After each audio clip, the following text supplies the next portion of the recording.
आप देख रहे हैं खिलाड़ी नंबर 1। मार्केट में आज मिड कैप इंडेक्स भले ही नीचे आ गया हो, लेकिन आप गौर करिएगा कि कुछ ऐसे स्टॉक्स हैं जो आउट परफॉर्म कर रहे हैं। उसमें पिरामिड फार्मा आपकी स्क्रीन पर लेकर आएंगे। खुलने के साथ ही स्टॉक में तेजी बनती दिखाई दी, लगभग अब 5% का इजाफा दिखा रहा है काउंटर। कल दरअसल कंपनी ने एनालिस्ट के साथ मीट की और उसमें कुछ इन्वेस्टर प्रेजेंटेशन पेश हुआ। उस इन्वेस्टर प्रेजेंटेशन के बेसिस पर कुछ ब्रोकरेजेस आई हैं। पहले तो मैं आपको बता दूं, जेफरीज ने दरअसल इस पर एक कॉल दिया है। जेफरीज कह रहा है कि यहाँ पर एक अच्छा मौका है खरीदारी करने का। FY30 तक $2 बिलियन तक का ये रेवेन्यू कंपनी टारगेट कर रही है और मार्जिन्स लगभग 25% पर। इबिट्टा के लिहाज से कंपनी ने स्पेसिफिकली कहा है कि लगभग 3 गुना इबिट्टा बढ़ता हुआ दिखाई देगा FY30 तक।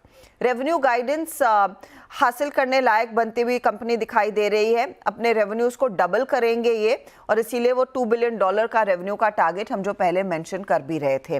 बेसिकली कंपनी कह रही है कि CDMO बिजनेस यानी कि कॉन्ट्रैक्ट मैन्युफैक्चरिंग का जो बिजनेस है उसमें बहुत ज़्यादा कॉन्ट्रैक्ट्स इनके हाथ लगते हुए दिखाई दे रहे हैं और वो ड्राइवर रहेगा दरअसल कंपनी के कारोबार के लिए। कैपेक्स के बावजूद कर्ज का स्तर घटने के भी अनुमान यहाँ पर कंपनी ने जताए हैं। उसी के मद्देनजर ये 260 का टारगेट जेफरीज का आया है। कुछ और की चीज़ें, ये कर्ज की जो बात कर रहे हैं, 1 टाइम है नेट डेट टू एबिटा का टारगेट कंपनी का। ये अपना लेवरेज 1 गुना रिड्यूस करने की तैयारी कंपनी करती हुई दिखाई दे रही है। ये ब्रोकरेज रिपोर्ट ने भी हाईलाइट किया है उनकी कल की प्रेजेंटेशन से। उस लिहाज से मुनाफे में एक अच्छी खासी ग्रोथ की उम्मीद जताई जा रही है। FY24 तक एबिटा करीब 3.5 गुना पर नेट डेट आता हुआ दिखाई देगा। एबिटा टू डेट का ये रेशो आपकी स्क्रीन पर आता हुआ दिखाई दे रहा है। लेकिन ग्रोथ के पैरामीटर पर मैं अब रेफर कर रही हूँ कंपनी के प्रेजेंटेशन को। एक्सपोनेंशियल ग्रोथ इन प्रॉफिटेबिलिटी वो कह रहे हैं, और पैट मार्जिन्स अर्ली टीन्स में आएंगे, जहां पर वो एक्सपेक्ट कर रहे हैं एबिटा मार्जिन्स 2030 तक 25% तक पहुंचने के। इसीलिए स्टॉक में तेजी है। 25-26 एबिटा मार्जिन का अनुमान 4 से 10% तक बढ़ता हुआ दिखाई दे रहा है, और कंपनी कह भी रही है कि FY30 तक दरअसल इनके जो मुनाफे के मार्जिन्स हैं वो लगभग अर्ली टीन्स में रहेंगे। ये स्टॉक आज 6% भागा है, उसके बाद एक कूल ऑफ देखने को मिला है। आशीष बताइए, पिरामिड फार्मा सुबह की तेजी के बाद अब कुछ फॉलो थ्रू का मौका है या बस निकल गई? नहीं, देखिए यहाँ पर पिरामिड फार्मा पे अगर आप देखें तो एक पोल एंड फ्लैग का एक पैटर्न बना था, जहां पर एक बहुत स्ट्रॉन्ग रैली आई थी करीबन 189 से लेके जो हाइट हुआ था 243 पे के आसपास। उसके बाद एक कंसोलिडेशन, थोड़ा सा नीचे रिट्रेसमेंट आया था और आज ब्रेकआउट आता हुआ नजर आया। टॉप पे से प्रॉफिट बुकिंग आई है मेरे ख्याल से, लेकिन यहाँ पर एक बाइंग अपॉर्चुनिटी हो सकती है जब तक ये गैप जो लेवल है वो अनफिल्ड रहता है। तो 221 के स्टॉप के साथ में मैं तो लॉन्ग की राय दूंगा। यहाँ पर ऊपर में करीबन स्टॉक वापस से 243 के लेवल्स तक जा सकता है, जो कि प्रीवियस पीक है। तो ओवरऑल रुझान बाय पर ही रखना चाहिए पिरामिड फार्मा में। बाय की तरफ ही बैठे रहेंगे ये इस समय। लेकिन ये इनके पोर्टफोलियो का हिस्सा नहीं है, ये हम वैसे डिस्कस कर रहे थे। आपके पोर्टफोलियो में ग्लैंड फार्मा है, कुछ और ट्रेड जोड़ने का इरादा है इस समय? नहीं, थोड़ा सा वेट करेंगे। बाजार यहाँ से कंसोलिडेशन होता हुआ नजर आ रहा है। गुंजाइश है थोड़ी प्रॉफिट बुकिंग आ सके तो लोअर लेवल्स पे अच्छे स्टॉक्स मिलने की गुंजाइश है, तो वेट करके फिर ऐड करेंगे। हरीश? सेकेंड ऑफ में देना चाहता हूँ, थोड़ा वेट करके स्टॉक।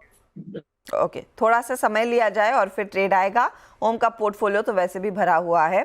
चलिए ट्रेड्स ले लेते हैं एक बार फिर आपके सामने। एक ट्रेड आशीष और हरीश ने दिया है, ओम ने भी एक ट्रेड दिया, लेकिन दूसरे 2 ट्रेड्स को होल्ड करें। तो आशीष का ट्रेड ग्लैंड फार्मा था, 2070 का टारगेट, 1825 का यहाँ पर इन्होंने स्टॉप लॉस रखा है। ये काउंटर इनके लिए इनफैक्ट ड्रैग कर रहा है, करीब आधे % तक का प्रेशर आ चुका है इसकी तरफ से।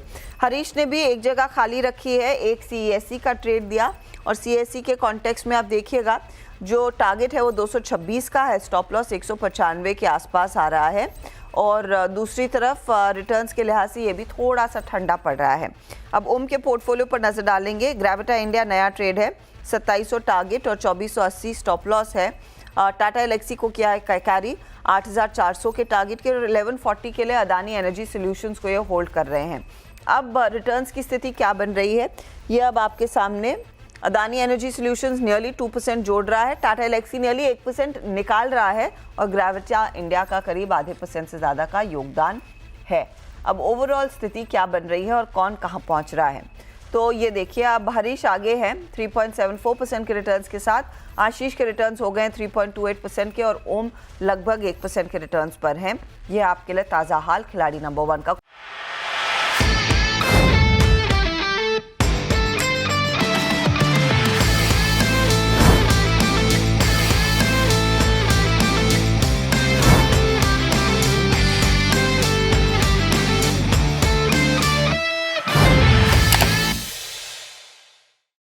बता दें कि मनी कंट्रोल पर दिए गए विचार एक्सपर्ट्स के अपने निजी विचार होते हैं। वेबसाइट या मैनेजमेंट इसके लिए उत्तरदायी नहीं है। यूजर्स को मनी कंट्रोल की सलाह है कि कोई भी निवेश निर्णय लेने से पहले सर्टिफाइड एक्सपर्ट की सलाह लें।